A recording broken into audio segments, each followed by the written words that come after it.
Hi, I'm Marty Nemko.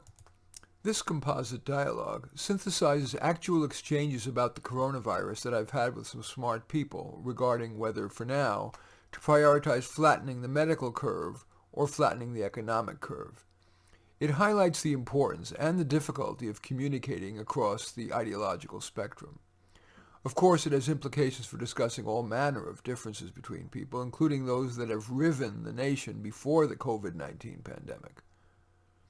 The medical curvist says, "We can worry about the economy later. We have to save lives now." The economic curvist responds, "You'll mainly save some old people for a while so they can die of more painful, expensive diseases like cancer, diabetes, heart attacks, and strokes." But what sort of a message do we send when we say, as Britain tried to do and then got shamed from, that we're going to deliberately allow more people to die? We should be sending them an honest message that will cause more misery with emotional appeals than with rational analysis. People hate politicians because they prioritize what will get them reelected over what will do the most good. But the honest politician would say chances are that in a few months, government and private sector efforts along with seasonality will likely give us a reduction in coronavirus cases, so we can then allocate more resources toward rebuilding the economy.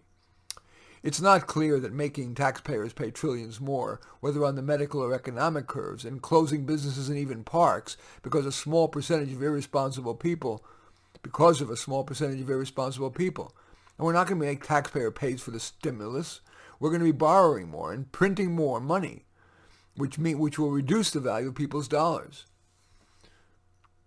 Government should just coordinate distribution of ventilators and PPEs and subsidize promising but poorly capitalized private sector efforts to create a vaccine or treatment and return the rest of the money to the taxpayer. They'd get a lot more than $1,200 back. To be liberal about it, return all the money just to families earning less than $75,000 a year.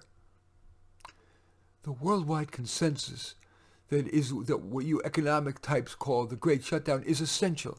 How can you have the hubris to defy all that?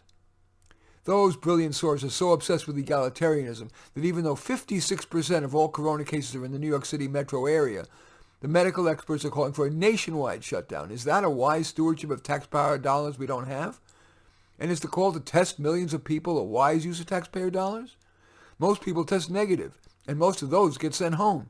Wouldn't it make more sense to say, if you're short of breath, come in, otherwise stay home and treat it like a flu? Economic and political questions are appropriately debated later. We must, as philosophers such as John Rawls urges, not be purely utilitarian here. Can we call ourselves a civilized society if we deliberately let more people die so we can keep more people employed? You're ignoring the human pain that economic collapse would bring. Millions of lost jobs. That means they can't pay the rent. That means homelessness and food and drug shortages, which will lead to violent crime.